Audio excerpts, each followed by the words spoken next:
very much. It's definitely, yeah, when you have young people, it will definitely give Zimbabwe. No? So that is basically why we have young people and why you have this session.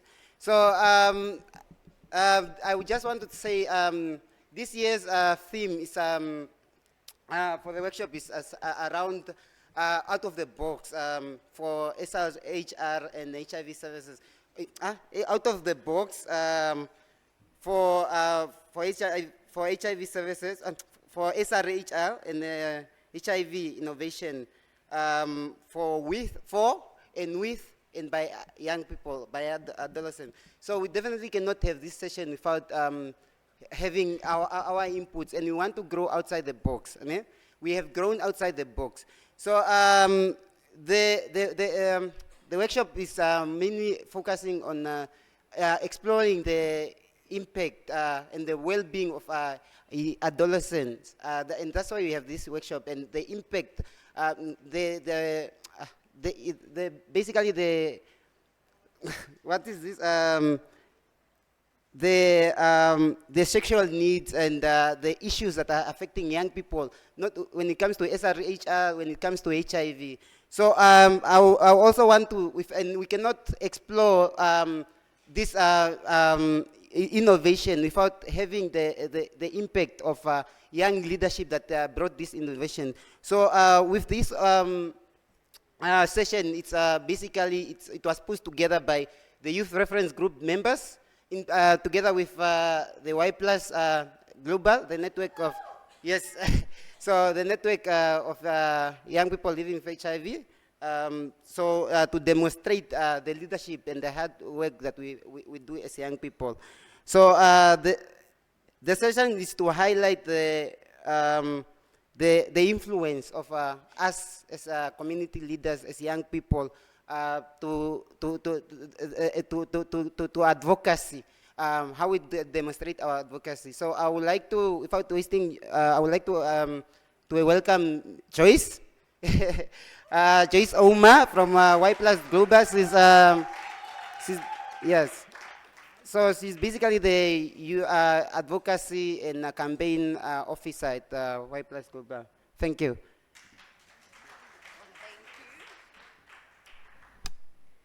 Hello, good afternoon, everybody. Good afternoon, everyone. You mentioned that you felt like you missed out on what was happening yesterday at the youth-only event. Well, we brought that to this room today, all right? All right? So as Lazarus mentioned that this session was put together by the Youth Reference Group. Please give them a round of applause. And the Global Network of Young People Living with HIV, Y+ Global. Thank you so much. And thank you, Lazarus, for setting pace. Thanks to the icons who we met yesterday. And they just decided now that they wanted to give us a presentation. And they were like, we are not prepared. Turns out they were. So another round of applause for them, please. So as Lazarus mentioned, that this is the youth-led event. And the title of this session is Breaking Barriers. Youth-led advocacy leading change. Today we are going to be having an amazing panel of young leaders from far, far away. You're about to see them. And they're going to be sharing with you some of their experiences, some of the lessons learned, and how they've been able to put young people at the center and also to be able to lead the HIV response. Are you ready for our panelists? Are you ready for our panelists? Our first panelist joining us all the way from Indonesia. Help me welcome Bella Aubree. A round of applause for Bella. So Bella works with Inti Muda, a network that works with the young key populations in Indonesia, which has done tremendous advocacy work to improve access to HIV service delivery for young key population. Welcome, Bella. Our next panelist is coming in all the way from Kenya. A round of applause for Ruele Okeyo. Ooh, Ruele has funds. Welcome, Ruele. So Ruele is a U=U ambassador for Prevention Access Campaign. He's a young person openly living with HIV and is passionate about sexual reproductive health. He uses his passion and takes it upon himself to take ARVs in public places in order to help end the stigma people living with HIV face when taking ARVs. A round of applause for Ruele, please. Our next panelist is joining us all the way from Namibia. Namibians in the house? Namibians in the house? Please help me welcome Ndiilokelwa Nthengwe from Shut It Down movement in Namibia. A round of applause for Ndilo.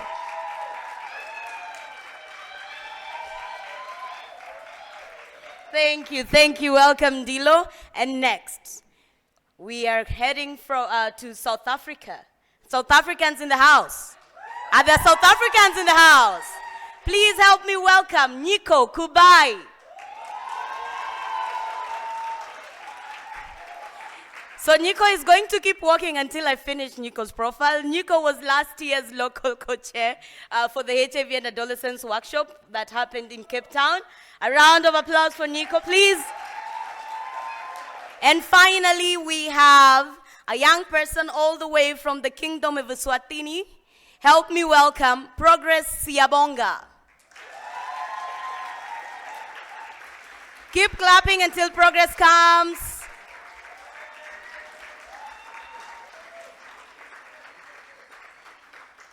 Great, thank you very much, everybody. And now I'm going to take my designated seat. This is a fancy one.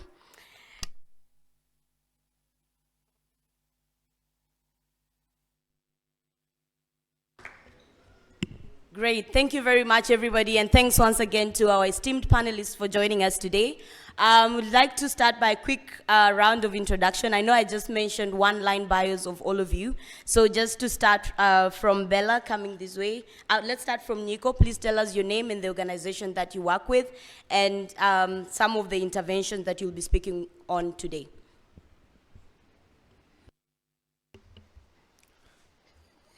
Greetings, everyone. My name is Nyiko Kubai, based in South Africa, and then I'm affiliated with AfroCare Treatment Optimization. We are advocating for the most optimal drugs and quality drugs in sub-Saharan African countries. I'm also affiliated with Smart for TB. We are trying to develop the new investigational drugs and research tools for TB. I'm also affiliated with Tholulwazi Phakathi, a psychosocial support organization that offers enhanced services to young adults who are living with HIV. And then lastly, I'm affiliated with the National Pale HIV sector of South Africa, engaging on the national level for these commodities and other issues that I've addressed. And then today I'll be outlining the benefits of using long-acting molecules to address prevention and treatment. So stay tuned for more engagements. Thanks.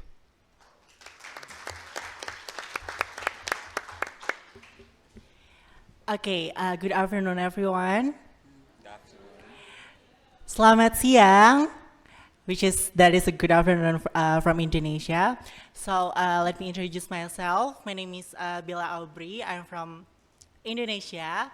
I'm a young trans woman living with HIV. And now I am currently national coordinator of Inti Muda Indonesia.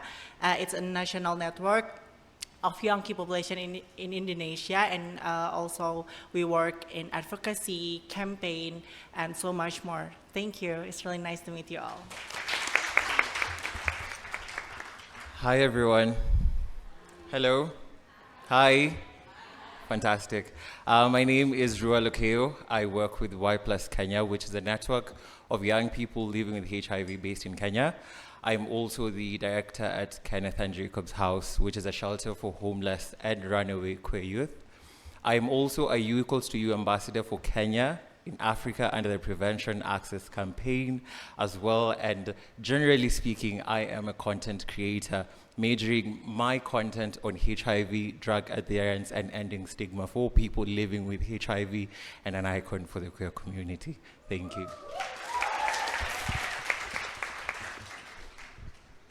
Is this audible? Oh.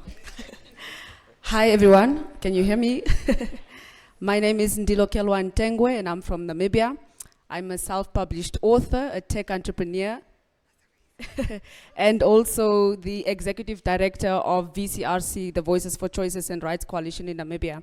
I will be touching briefly on the reproductive justice clinic that we launched this year, and then also the digital studio that we are working with in Namibia. And then also, I suppose, the advocacy work that we are doing within Shut It All Down, within VCRC, and the intersectionalities between all of those threads. Thank you.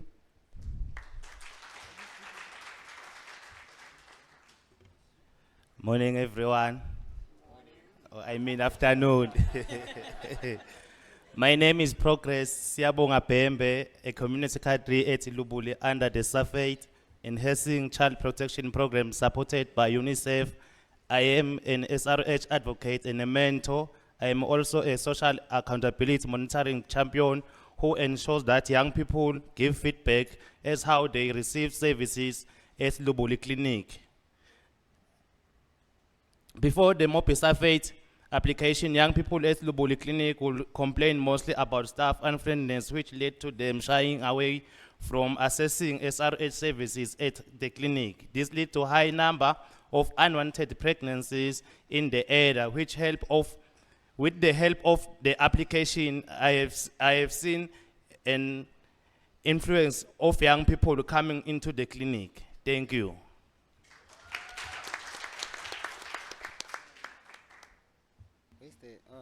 Thank you very much. It's indeed a pleasure to have young people, young leaders, and I would love to start off with Ndiilokelwa. You have received I know your movement or your organization has received recognition for the work you guys do around anti-feminist and sexual gender-based violence. So my question would be, what would you want to say, or what either are the key strategies would you want to recommend for a young activist when it comes to that? Around work that or advocacy around anti-feminist and gender-based violence. Okay, thank you. So I think I would like to start off with contextualizing where the Shut It All Down movement started and how it was founded. In 2020, when a wave of protests with Namibia's largest youth-led protest that took place.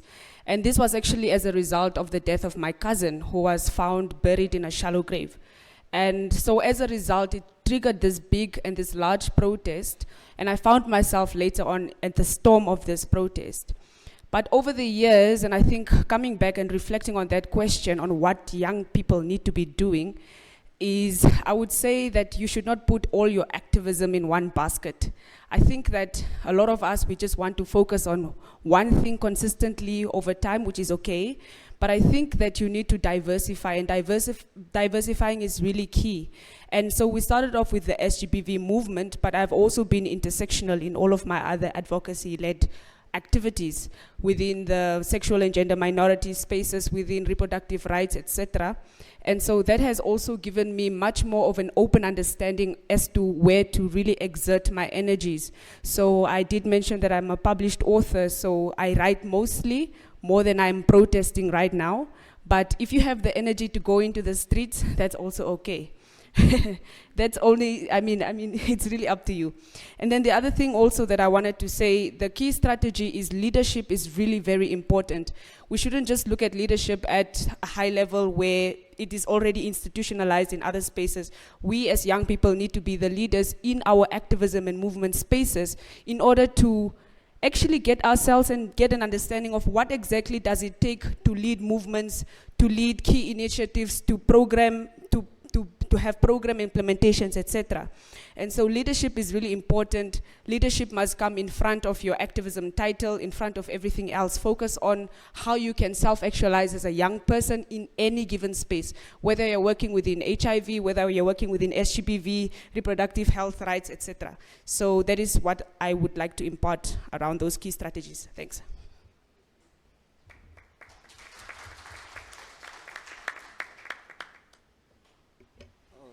Thank you very much. I think you mentioned quite leadership. It's quite important, and when it comes to young people, I think that you mentioned quite how young people can really be involved. I think did you also redefine what the leadership role? So I also want to say you in your work from Namibia, I have seen you guys demonstrate. How do you, I think my follow-up question would be, how do we as young leaders demonstrate freely without being in contradiction with, we can say we want really to showcase our voice, but at times we really find ourselves at the wrong side of the law. So I think what should be the advice when it comes to that? So I would say we should not erase and invisibilize our efforts, especially as young people, because as I said earlier, that don't just cast all of your activism in one basket. And sometimes if you are at the forefront of a protest or a movement, people only see that and they don't see what is happening behind the scenes where everyone else is contributing. So if I'm on social media, that is also one other way that I can also advance and organize. And if I have other forms of abilities and other skills and talents, that is what I can use. But I also want to say that we should not just pedestal what people are seeing at the forefront. We should actually appreciate what everyone is doing in all of their capacity and skill sets. And that is also where the diversity question comes in. And everyone in this room, in any other space, really has the potential to contribute meaningfully. And so that's why we should not invisibilize, otherwise we gatekeep also our movements, and we make other people feel as if what they are contributing has no value, and that is actually not okay. So yeah. Thank you for that. I think you, Ndiilokelwa, I think you have received a lot of hatred when it comes to like regarding the court case that you guys raised for the same sex marriage in Namibia. So I want to say maybe question what are some of the motivations maybe to give to young people, because a lot of us when we come up with something or raise awareness on something and then we receive so much hatred towards it, we become demotivated, we lose focus. So what will you what motivation can you give a young leader that is face the same hatred that you guys are facing currently, or you faced? Okay, so I won't necessarily touch on all of that political stuff that is currently ongoing in the country because it's still very sensitive. And earlier this morning, we were told that Zambia is a peaceful country. So you don't necessarily want to just be poking bears. Yeah. So I would rather start from the motivation aspect. And I think the reason why maybe I have come this far is because I did not decide to just go into an NGO space as soon as the activism started. You need to assess as a young person, once you've started a movement or you've joined a movement, is this something that you want to turn into something else? Is it an NGO? What type of NGO is it? Is it just going to be another NGO that you're going to be putting events for? Are you just going to focus on festivals? Are you just going to focus on this and that? So over the years, what we've done is shut it all down. Is going to become a political party next year. And then at the same time, with the reproductive justice movement, we formed a clinic. So we launched a reproductive justice clinic because we said, actually, we already experience a certain kind of backlash and stigma, especially as young people, from our healthcare service providers. And we said, let's actually go into the health sector and see whether this is just to compare, and weigh exactly whether our sentiments match with reality. And what we've learned is not only has that made us gain enough leadership experience, well, it's still ongoing, but still is that we are understanding now more that with our institution, we can actually do more now for young people. We are going out to different festivals. Our clinic is not stagnant, it's mobile. So we move around where the crowd goes. In fact, this week in Namibia, we're going to be part of Namibia's biggest festival, Kubai Festival. And that is actually where most of the young people are. We test everybody, we work with everybody. We provide contraceptives, HIV screenings, reproductive health counseling, and also other forms of reproductive health care. So you look at what your motivations are, and when you see that this is not working out for you, you have to pivot. Don't just stay in one space, because I think it's just a journey, it's just a lifetime experience. Yeah. So that's what I wanted to say. Thank you. Thank you for that. Great. Thank you very much, Ndilo, for that. Very exciting insights from young leaders. I've heard putting leadership before titles, and thank you very much for sharing your own advocacy experience. Now we're going to head over to Ruele. Ruele, as a young queer person living with HIV, you have taken to social media to create awareness on HIV treatment, a good example of individual social media advocacy. What are some of the effective strategies in social media advocacy, and how do you handle the hate? I'll throw the same question back to you. Thank you. Thank you so much for that, Joyce. And before I even talk about the hate, I'm going to talk about how we handle, or how I handle social media advocacy. And one thing that most of us in programming understand is the need for us to fill a gap, and that's the gap that I chose to fill. So I'm not going to get into context, but I'm going to talk about how my advocacy did land me on national news. And when I came out as a person who lives with HIV, one of the questions that I got mostly from my people was, how do I take my medication? And the follow-up question I would ask is, who are you living with? Do you have friends? Do you have family? Do you have brothers, siblings? Who are you living with? And most of the times I would get the answer, I live alone. So if you're living alone and yet you're afraid to take your medication, what does that say? And that's a gap that, needs to be filled, needs to be addressed.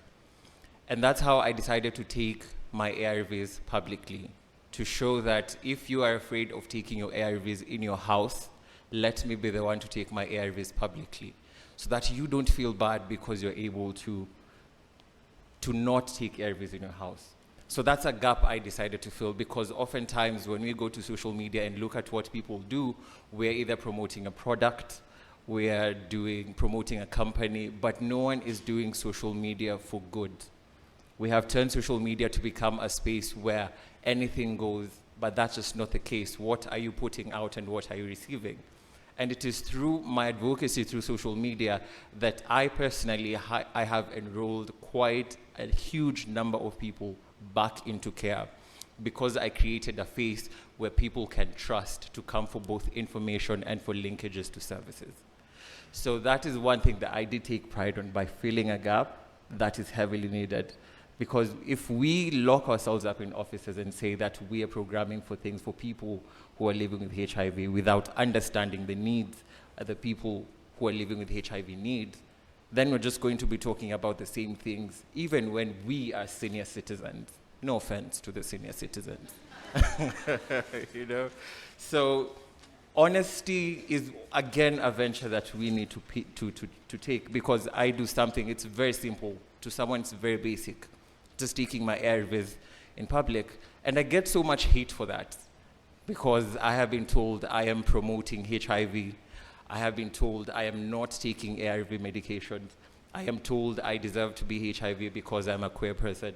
So all that dynamics, you know, we have to handle it in some way. And sometimes we choose the violent road, if I can call it that. But the best way we can go about it is look at things from that person's point of view. And from that person's point of view, it's coming from a point of unknown. So if we retaliate with the same energy that they're providing, then we are still circling in the same boat.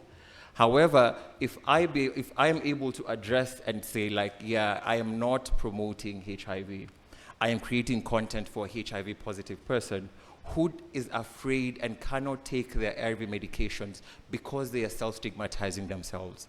They have already anticipated stigma that is non-existent. They already feel that if I take my ARV medication in public transportation, everyone is going to know that I'm taking ARV medications. No one forgets we always have headaches. So if you have a headache and you take your medication, does someone say you're taking ARV medication? No, but what comes into our heads first is that's a HIV positive person. So I take my ARV medication publicly to end the stigma, to end the shame. Yeah, no shame, to end the shame, you know? So, thank you. Thank you. Yeah, because personally I struggled with, you know, self-stigmatizing myself so much, and I was becoming part of the problem, but I decided to take myself out of that. And by addressing that aspect of self-stigmatization, then we can be able to address a bigger picture. Wow. Thank you. Thank you so much, Ruele. Thank you very much for sharing your personal story with us. I and many other young people living with HIV, thank you for your service, because we understand you've initiated the very hard conversations. You've stood in the gap and addressing the actual issues that are affecting young people living with HIV. So thank you very much. I'll hand back to you, Lazarus, for the abstract.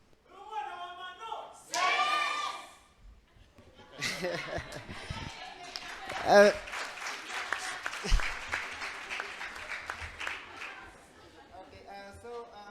are going to have our abstract presenters. I would like just, okay, so it's not on. So we are going to have an abstract presenter focusing on ethical engagement on adolescent and young women in Global Fund, GC7. So the presenter is from Eswatini, Lesotho. So welcome. Who is our abstract presenter? Okay, yeah. you may please come to the stage. Sorry.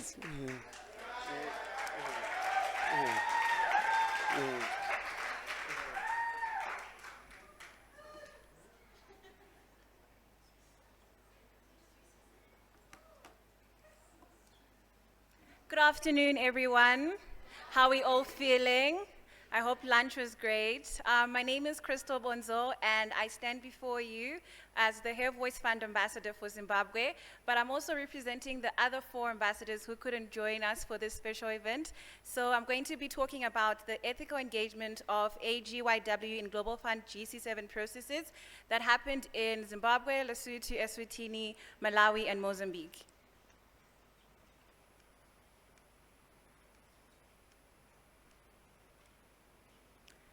So the background is, we're all aware that Southern Africa has the highest HIV prevalence when it comes to adolescent girls and young women, and this creates increased HIV acquisition. And to also add on to this, meaningful and ethical, sorry, there's a glitch.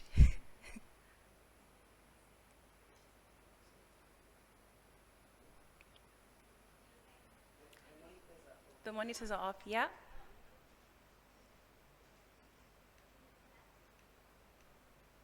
Awesome. So as I was saying, we're all aware that meaningful and ethical engagement of AGYW coupled with inclusive decision-making is critical to achieving the eradication of HIV in Southern Africa when it comes to adolescent girls and young women. So as I mentioned, I'm here with the Her Voice Fund, which is an initiative that deliberately invests in developing leadership capabilities of young women and girls so that they can be present, they can be heard and seen when it comes to decision-making processes, both in national and international forums. So our approach included the 4 things where we were very deliberate in working with adolescent girls, young women in leading the consultations, and this was led by the Her Voice Fund ambassadors that are not present at this engagement. It was data-driven to prepare adolescent girls and young women for consultations with engagements when it comes to Global Fund GC7 processes. The approaches were also representative and inclusive, and when we say AGYW in all their diversities, we literally mean in all their diversities. We were working with young women living with HIV, adolescent girls living with disabilities, young women who sell sex in their diversity as well. And then lastly, we used different participatory methodology, which included both cafe activities, role-playing, sticky notes, all the things that make it fun for young women and girls to be educated in an interactive way. So I'm going to be presenting the findings in the 5 countries. And the first one is Lesotho, where 10 districts were involved that were talking to AGYWs in their diversity, but this was conducted over a 2-day session. The workshops were interactive, and the agenda was to review the GC7 processes, educating the participants on how they can contribute. And then what was more exciting about Lesotho is we actually then made smaller groups that focused on young women living with disabilities so that they could also have opportunities to be in spaces that are inclusive and accessible. The lessons we learned there from Lesotho is that when AGY leaders are educated, equipped, they are able to participate in global fund fundraising processes, and they actually went on to be part of the proposal writing team. In Malawi, AGYW was engaged with local community-based organizations that provided education and access to HIV prevention resources. Key insights included gender-sensitive approaches that allow for AGY to make informed decisions about their health. In Malawi, the lessons we learned that combining HIV medical interventions with community engagement and education is key to eradicating HIV amongst AGYW. In Mozambique, we engaged 70 AGYW ages between 15 and 24 from 5 provinces with the support of the Her Voice Fund. We utilized the participatory method where some sessions were done in person and virtually. The insights were to ensure meaningful engagement of AGYW in GC7 processes such as accountability and grant-making processes. The lessons we learned in Mozambique was increased commitment to capacity strengthening and power sharing between adult decision makers, and AGY is needed to make collaborative efforts to end HIV amongst AGYW. In Eswatini, we conducted consultations with diverse AGYW using active participatory methods, and again in Eswatini, we were able to have the team be present in the Global Fund request writing proposal. The lessons we learned in Eswatini is that meaningful engagement requires active participation in AGY, especially when it comes to programming. For example, having the opportunity of AGY participate in country coordination meetings. And in Zimbabwe, we engaged 25 AGYW ages 17 and 30. We used a participatory method where we were engaging with AGYWs, and our aim there was to provide background education on global fund processes and how AGYW can be involved. We noted that in Zimbabwe, the existing cultural and structural power sharing dynamics were a hindrance in completing some of the activities. The lessons learned in Zimbabwe is it is essential to provide learning education before engaging AGYW so that they are able to contribute meaningfully. Before I move on to the recommendations, I just want to pause everyone for a minute and stay with me. Imagine you're working, you're a student, and you're told last minute that you need to show up for a meeting, that you need to prepare the talking points, you need to prepare a presentation, and this comes at the 11th hour. I'm sure we've all been there. And when you show up, are you going to be effective? Are you going to be meaningfully engaged with the conversation? And if you don't show up, people won't take you seriously. So that was the issues when we were dealing with the GC7 processes, that there has to be a commitment to power sharing between adult policymakers and institutions when it comes to meaningfully engaging adolescent girls and young women. And then secondly, ethical engagement should not only include AGYW when it comes to national and international forums such as the GC7 processes, but it should extend further beyond the processes that are ongoing so that we can all end AIDS by 2030. I would like to acknowledge the following for making this initiative, this research possible. All the AGYW across the 5 countries I've mentioned for sharing their time, their perspectives, and experiences with us. The respective Her Voice Fund country ambassadors and country leads in absentia. I want to thank Her Voice Fund for investing in adolescent young girls and women for leadership opportunities. I want to thank Y Plus Global, the Global Fund, as well as UNICEF, ESARO. Thank you very much.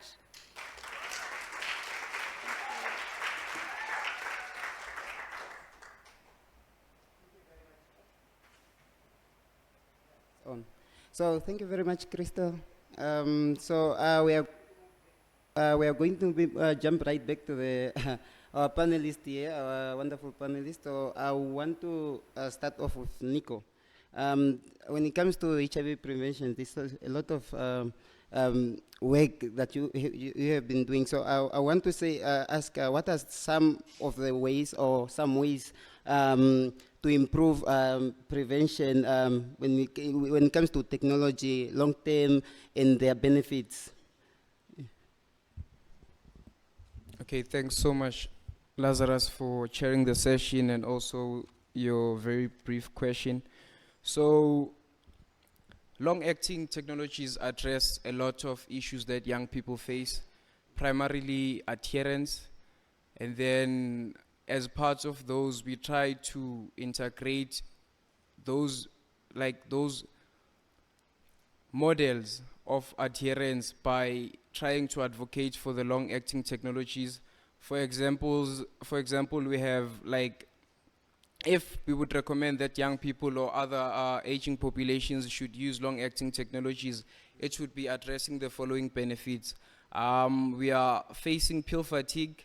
So when using long-acting technologies, there will be less frequent dosing. We also have a bioavailability of 100%. So if you take a daily oral pill, this is what happens to your immune system. You take your medication, and then the following day, the availability of the drug decreases in your immune system. But if you take long-acting molecules, the bioavailability of the drug shoots in a long period of time. So that's another benefit. And then long-acting technologies have less adverse events, less drug-to-drug interaction, and then it's even safe to pregnant and breastfeeding women. And then how can we increase the advocacy throughout the sub-Saharan African countries?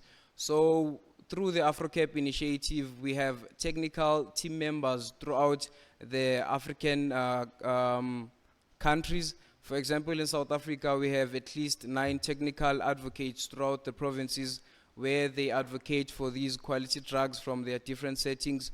So we tend to focus on treatment optimization, which focuses on the most optimal drugs like your long-acting molecules, cabotegravir for prevention, cabotegravir for treatment with relpavirin. And then we are also addressing issues around advanced HIV diseases because we saw that it is becoming a sense of emergency. Those advanced HIV diseases like your TB, cryptococcal meningitis, and other diseases.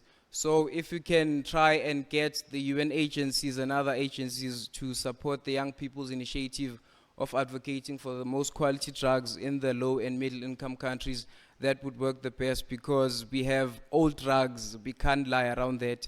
And then there's a high demand for the new long-acting technologies. Thanks.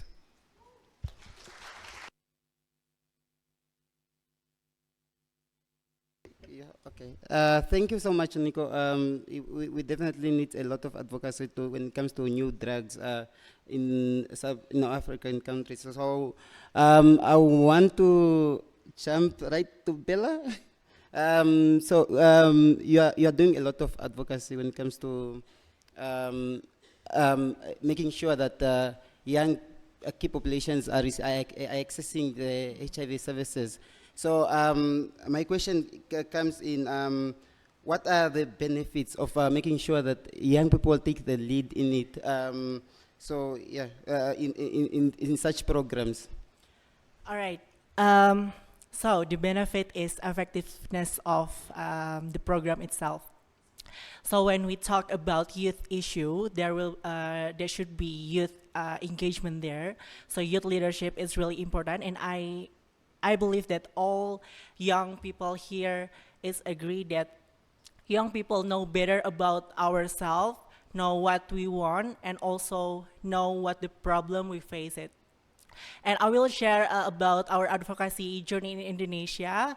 So in Indonesia, adolescents under 18 have challenges to access HIV services, and it also experienced by me. And at the time, my age is 16-year-old, and it's really hard to me to access HIV services because it's under 18, and the regulation at that time, Indonesia, for accessing HIV tests, it should be more than 18-year-old, and if you are under 18, you should bring the informed consent from your parents. And as a young population that have a lot of problem, so I can bring the informed consent. And also at that time, I haven't get my ID card yet because it's 16-year-old, and then finally I can get testing of HIV. And then in the next year, I try again. So my age is 17-year-old, and then I can access, but yeah, it's still complicated. And I think it's also happening to my peers. So this problem should be addressed, and we are in Inti Muda trying to bring this issue to make an advocacy. So we are trying to reach out our Ministry of Health, and then making some advocacy, and we are meeting with stakeholders and bring them to bring this issue. And then finally, in 2022, the Ministry of Health make a new regulation about this. So the new regulations is allow adolescents under 18 to access HIV services under 18 without informed consent from their parents. So it's, thank you so much.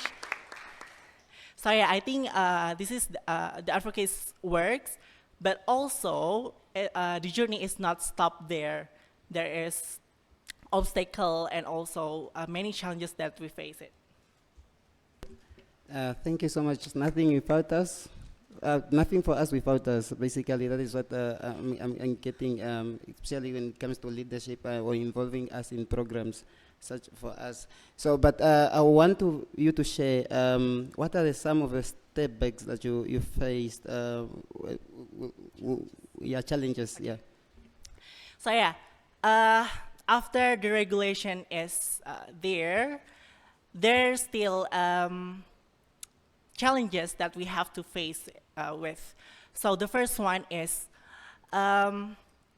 this regulation is not distributed well to health services. So Indonesia is a big country. There's hundreds of health services. So yeah, at this time, it's still under process. We encourage Minister of Health to make some socialization to health services in Indonesia. And the second one is there's still healthcare workers that not friendly to adolescents and young people. And also outreach worker that they cannot do outreach to adolescents under 18-year-old. And what we do to face it is we develop some module and guideline. We made some guideline about outreach adolescents under 18-year-old. So this guideline is basically talking about how to approach adolescents under 18-year-old and how to communicate with them, how to reach them to health services. And after we build that guideline, we also make some workshop for health service, healthcare workers, and also outreach worker. So this workshop is basically it's aimed for make them sensitized about adolescents under 18 and how they can make a good communication with adolescents under 18. And also the obstacle and challenges that we face is the new penal code, the new criminal code in Indonesia. There is an article that talking about contraceptive. So this is so sad for me because the rules say that everyone who show contraceptive to children, it will be punished, and then also there's exception there. But I think the problem is there is no exact rules that should be addressed because it potential to criminalize people, especially outreach worker. Because yeah, as you know, outreach worker can bring condoms and show it to adolescents or children for education, but in this penal code, it's not talking about that. So we are Inti Muda and other organizations in Indonesia still bring it up to still make sure that this regulation can be removed. So yeah, thank you so much. Great, thank you very much, Bella, for that, and thanks for sharing. It's very interesting that the same issues that the young people raised this morning with the First Lady are still the same issues that are happening across many seas and beyond. And thank you to your network and for you for contributing largely to the response. And now finally to our final panelist who is sitting right beside me, Siyabonga. Please do share with us, as a young social accountability and monitoring champion, you strongly advocate for strengthened evidence generation for accountability through the MOBI SAF-AIDS application. What are some of the barriers proper SRH service provision to young people? Thank you. There are quite numbers of barriers we face on the ground that hinder the prosper for enhancing that the youth have got access to the SRH programs. I will just elaborate much of them. Firstly, the lack of privacy and confidentiality. The commonly identified barrier related to the healthcare providers is confidentiality breaches, disrespect and discrimination of adolescents, which prevent adolescents from accessing SRH services. Secondly, the community stigma. When young people think of visiting a health care facility for SRH reason, the thing that comes into mind is what the community talk behind their backs. Once the community defames you, it's really difficult to convince people who you are. If you are seen going to the hospital to access the SRH service, it's like you are engaging in sex. So society will have a particular perception of you. So young people prefer not to go to the health facilities to access SRH just because of the community stigma. And the community attitude such as rumors of prostitution for adolescents who access sexually health services also hinder adolescents from accessing SRH services. For instance, most community members believe that SRH services was for married and young adults, and it was unacceptable and the behavior of bad girls, if unmarried, access the services. This kind of community attitude further challenge access to adolescent SRH services. Due to this reason, most adolescents did not want to be seen around SRH clinics due to the association of adolescents SRH services with sexual activities, which were sometimes labeled as a bad manners.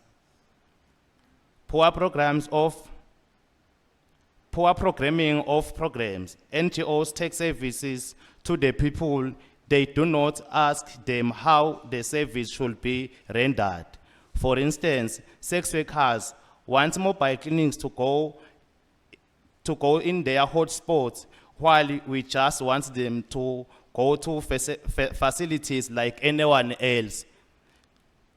To me, advocacy has to do with services improvements based on the gaps that you have identified and having voice that can impact change in the society. It's also about stewardship. As a young person in my space, I can safely represent people living with disability because I have collected their advocates' agendas. I can represent the LGBTQI community and advocate for their rights and equal access to SRHR. Although I am heterosexual man with just one partner, to me that is advocacy. We can break barriers hindering advocates by meaningful engaging young people in their spaces and ensuring participation on policy reviews, on formulation of laws, guiding their movement always puts young people in the forefront. However, there are some steps that have been taken just to overcome these barriers, which is useful, which is the Mobi Surface app that is being installed on Android phone, and it's easy to access it, whereby the young people, they got opportunity to just write anything they want or report anything to the app, so that the healthy leaders, they can read as the app then came back with the feedback. Thank you. Thank you very much, Siyabonga, for that. And thank you so much to all the panelists for really highlighting some of the tremendous work done by yourselves, your organizations. I would like to ask you to keep us company here very briefly as we invite our next abstract presenter, who is also going to be the session that we're closing with. Help me welcome Dennis Banda from Zambia. Dennis is going to be sharing with us an abstract on youth-led football approach to improve HIV outcomes amongst young people in Abidjan and provide insight on how adolescent boys who adhere to harmful gender norms manage their sexual health. Dennis, you have very few minutes. Thank you, Chrystal. I'm sure I've never been greeted so many times in a day, but otherwise, let me say good afternoon as well. Thank you. Yeah, so to get into our research that we conducted, a brief background, where we work. Okay, so we are currently working in East Africa, West Africa, and Southern Africa. And the research that you're going to hear today is primarily focused on the research that we did in Ivory Coast, in West Africa. So the research is called Community-Led Monitoring, which is a paper-funded project for 12 months and is being implemented in Abidjan, Ivory Coast. The aim of the research really was to understand the comprehensive HIV knowledge for young people and also explore concepts of gender and its possible impact on young people's sexual behaviors. So the research targeted young people between the age of 10 to 18, and also, like I said, exploring the issues around gender and the place where it was conducted. As TACO, what do we do? So we use football as a vehicle for social change in engaging young people in their sexual health in a way that they will remember, enjoy, and also understand. So a simple equation, as you can see. Okay. So our findings from the actual research, from the implementation of the project, initially we trained 24 young leaders as peer coaches, who then reached out to 620 adolescents. Of that number, 31% were female. We were able to deliver 271 HIV football sessions, and you can see from the graph the improvement in knowledge from baseline to session 10, and also respectively to say after session 17. So 70% increase and also 83% increase in knowledge. So the data that we are going to present to you,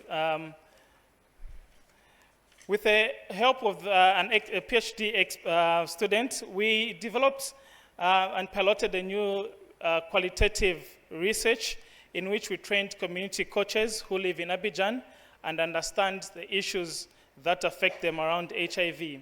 The coaches then conducted a semi-structured interview with their young players, and in this particular research, we use what we call research by coach.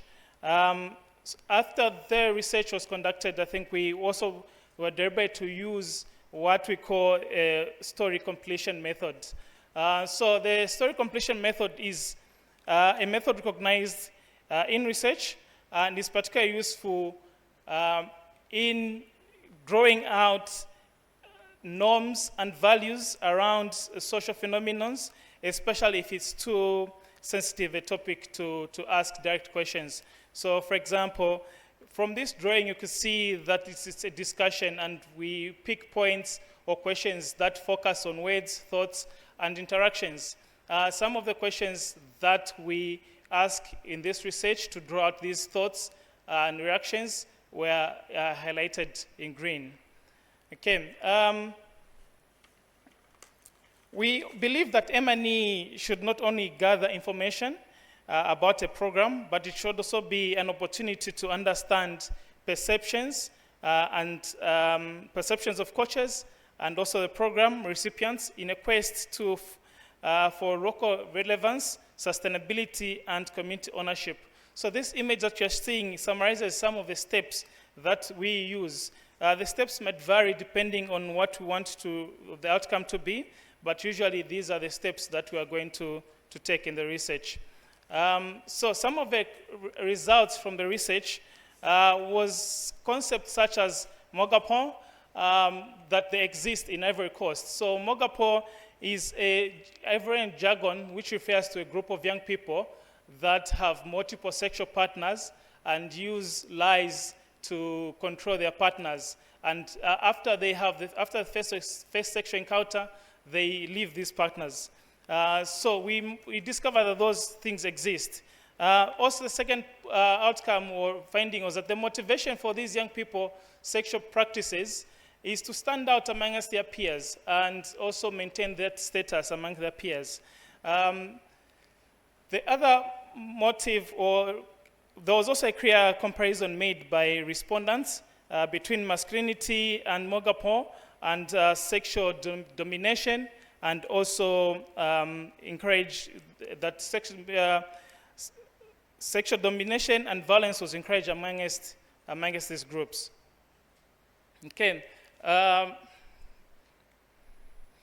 The other results that we found was that Mogampons, or these young people that belong in these groups, do not use condoms and also are afraid to access HIV services, which is quite alarming for young people to engage in. So in winding up, we are saying football drills with inbuilt HIV messaging have proven effective in increasing adolescents' comprehensive HIV knowledge.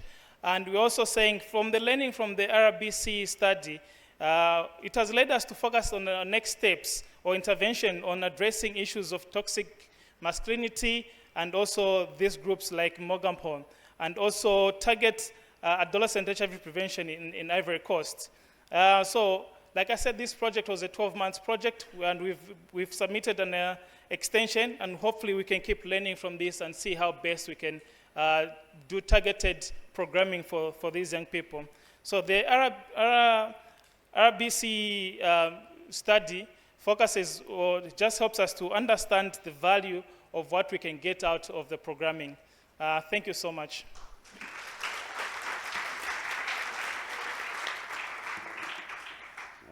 Thank you very much, Dennis, for that, and thanks for keeping within the time. Another round of applause for Dennis, please.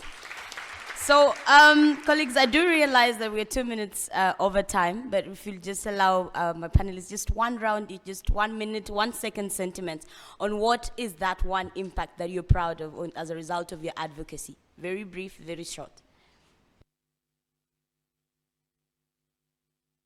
You can jump in.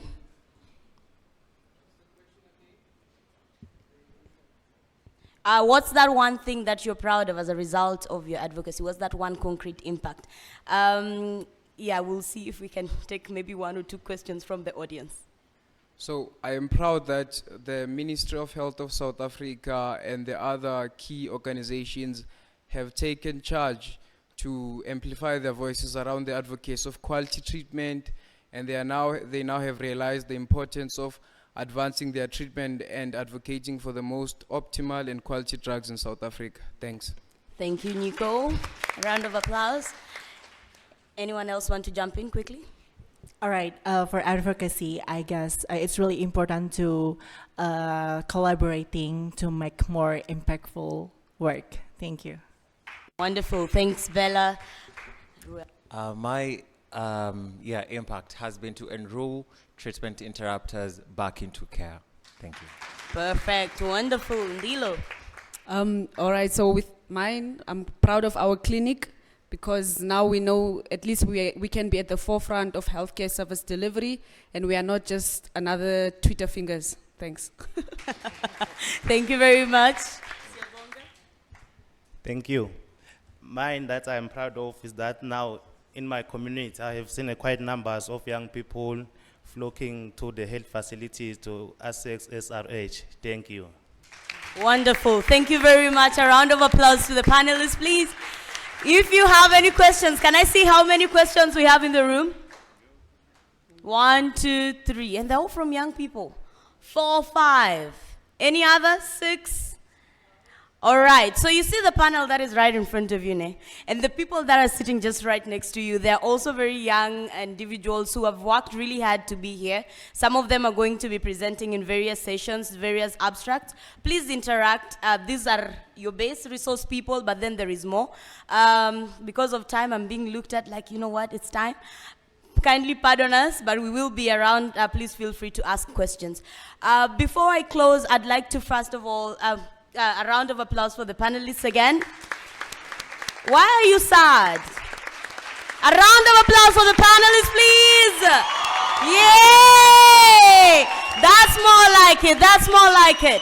And now, as we started by mentioning that this session was brought together by the Youth Reference Group, the global network of young people living with HIV. But one thing that I did not mention was that this session was sponsored by the United Movement. How many have heard of the United Movement?